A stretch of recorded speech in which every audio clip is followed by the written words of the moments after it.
दोस्तों आज के इस वीडियो में मैं आप सबको बताने वाला हूं मिथुन चक्रवर्ती सर की 90s में आई एक बेहतरीन एक्शन फिल्म फूल और अंगार से जुड़ी बहुत सारे अननोन फैक्ट के बारे में बात करने वाला हूं और इस फिल्म के बजट और बॉक्स ऑफिस परफॉर्मेंस के बारे में बात करने वाला हूं। Hello friends, welcome back to my channel.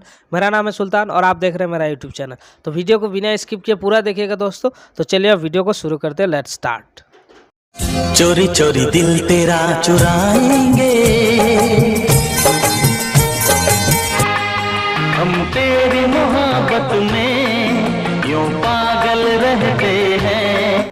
Mithun Chakraborty sir की फूल और अंगार फिल्म 90 के दशक में उनके कैरियर के एक टर्निंग पॉइंट साबित हुई थी। यह समय ऐसा था जब मिथुन चक्रवर्ती सर मुंबई से ऊटी शिफ्ट हो गए थे और ऊटी में वो अपनी एक अलग ही इंडस्ट्री बना चुके थे, जहाँ पे उनकी ज़्यादातर लो बजट की फिल्में ही रिलीज हुआ करती थी। और ऊटी में शिफ्ट होने के बाद मिथुन चक्रवर्ती सर की ज़्यादातर फिल्में आई जो लो बजट की थी और इन फिल्मों को ज़्यादातर शहरों में उतना अच्छा रिस्पांस नहीं मिलता था, लेकिन गांव के लोग इन फिल्मों को बहुत पसंद करते थे और मिथुन चक्रवर्ती की इन फिल्मों के लिए एक अलग ही ऑडियंस बन चुकी थी उस समय। और मिथुन चक्रवर्ती सर की इन फिल्मों को काफ़ी लो बजट में बनाया जाता था और काफ़ी कम दिनों में इस फिल्म की पूरी शूटिंग कंप्लीट हो जाती थी और फिल्म में कम पैसा लगने की वजह से काफ़ी जल्दी इन फिल्मों का पैसा भी रिकवर हो जाता था। और इन फिल्मों को सिनेमा घरों में तो देखा ही करते थे लोग और बाद में वीसीआर, सीडी, डीवीडी वगैरह में भी देखा करते थे और खूब पसंद भी करते थे इन फिल्मों को देखना लोग। तो चलिए अब फूल और अंगार फिल्म के बारे में बात करते हैं। यह फिल्म रिलीज़ किया गया था 2 अगस्त 1993 को। इस फिल्म में हमें नजर आए थे मिथुन चक्रवर्ती, शांति प्रिया, परेश रावल, प्रेम चोपड़ा, राजा मुराद, अजिंक्य देव, अर्जुन, लक्ष्मीकांत बेर्दे, असरानी, मोहनीश बेल और बहुत सारे ऐसे कलाकार इस फिल्म में काम किए थे। और फूल और अंगार फिल्म को डायरेक्ट किए थे अशोक गायकवाड़ साहब ने और इस फिल्म में म्यूजिक दिया था अन्नू मलिक सर ने और इस फिल्म का म्यूजिक सुपरहिट था। उस समय तो लोग इस फिल्म के गाने को सुनते ही थे और आज भी लोग कहीं ना कहीं इस फिल्म के गाने को सुनते ही रहते हैं और आप भी शायद सुनते होंगे। और फूल और अंगार फिल्म की बजट की बात करें तो उस समय ऊटी में मिथुन चक्रवर्ती सर की जितनी भी फिल्में आती थी, ऊटी में उनकी होटल के आसपास के लोकेशन में ज़्यादातर लो बजट की फिल्में ही होती थी और इन फिल्मों का एग्जैक्ट डिटेल्स कहीं पे भी मेंशन नहीं किया गया है और कहीं इन फिल्मों के बजट के बारे में दिया गया होगा तो वो पूरी तरह से सही नहीं होगा और मैं ये नहीं चाहता कि मैं आप सबको कोई गलत इन्फॉर्मेशन दूँ।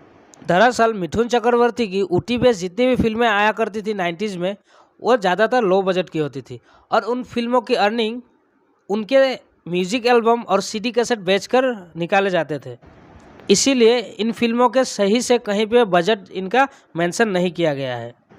और उस समय मिथुन सर के जितने भी फैंस थे उनको कोई फ़र्क नहीं पड़ता था कि उनके फिल्में ये सब फ्लॉप है, हिट है। उनके लिए मिथुन सर की फिल्में तब भी ब्लॉकबस्टर थी और आज भी ब्लॉकबस्टर ही है। और आप मुझे कमेंट करके बता सकते हैं कि आपको ये फिल्म कैसी लगी थी, आपके लिए फिल्म हिट है या फ्लॉप है, आप बता सकते हैं। और 2 घंटे 25 मिनट की इस फिल्म को पॉपुलर वेबसाइट IMDb से 5.7 आउट ऑफ 10 की अच्छी रेटिंग मिली हुई है। तो चलिए अब बात कर लेते हैं इस फिल्म के अननोन फैक्ट्स के बारे में। फूल और अंगार की फिल्म की पूरी शूटिंग ऊटी में ही किया गया था और ऊटी के आसपास के लोकेशन पे ही किया गया था। जैसे कि आप इन गानों में देख सकते हैं, ऊटी के काफ़ी खूबसूरत लोकेशन और वहीं के आसपास के गार्डन के लोकेशन पे ही सभी गानों को शूट किया गया था।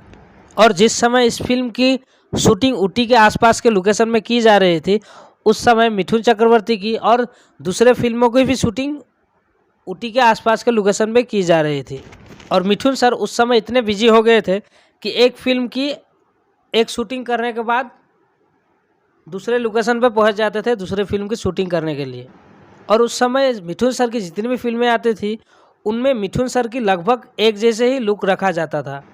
अलग अलग फिल्म और अलग अलग शूटिंग के लिए उनके सिर्फ कपड़े ही चेंज किए जाते थे।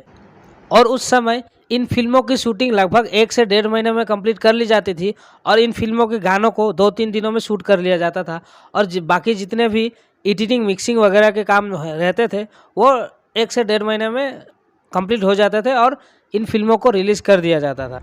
और इस फिल्म के भी सभी गानों को लगभग 3 दिनों में शूट करके कंप्लीट कर लिया गया था। और इनमें मिथुन सर की एक जैसे ही कपड़े आप देख सकते हैं अलग अलग गानों में।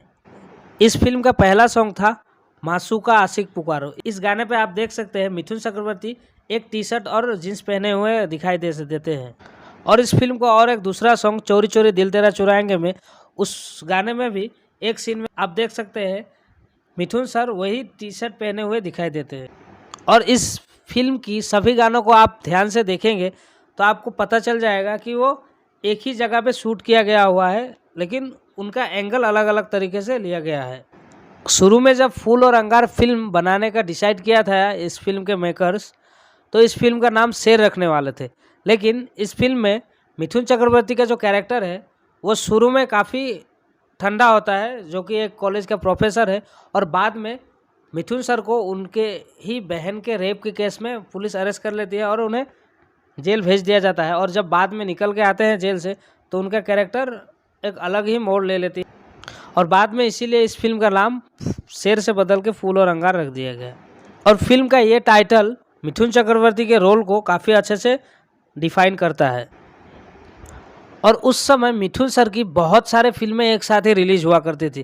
जैसे साल में उनकी 10 से 12 से 14 तक फिल्में रिलीज हुआ करती थी, और कभी कभी तो उनकी 1 महीने के बाद ही अलग एक फिल्म रिलीज हो जाती थी। और इसीलिए उनकी फिल्मों का बॉक्स ऑफिस कलेक्शन में भी गिरावट देखने को मिलता था, जो कि उनकी खुद के फिल्मों की वजह से ही हुआ करती थी, इतने जल्दी जल्दी रिलीज होने की वजह से। और 1995 से लेकर 2000 तक मिथुन चक्रवर्ती एक ऐसे बॉलीवुड एक्टर थे जो बहुत ही ज़्यादा टैक्स भरते थे और उनका मुकाबला कोई भी एक्टर नहीं कर पाता था। तो दोस्तों, ये तो रही फिल्म फूल और अंगार से जुड़ी कुछ अनसुनी बातें। अगर आपको मेरी ये वीडियो पसंद आई हो या आपको मेरी ये मेहनत पसंद आई हो तो प्लीज़ आप मेरे वीडियो को लाइक कर दें, और अगर आप मेरे चैनल पे नए हो तो प्लीज़ मेरे चैनल को भी सब्सक्राइब कर दीजिएगा। और अगर आप मिथुन चक्रवर्ती के फैन हैं, उनके फिल्में देखना पसंद करते हैं, तो प्लीज़ मुझे कमेंट करके बताइए। तो मिलते हैं मेरे अगले वीडियो में, तब तक के लिए take care, bye, thanks for watching, जय हिंद।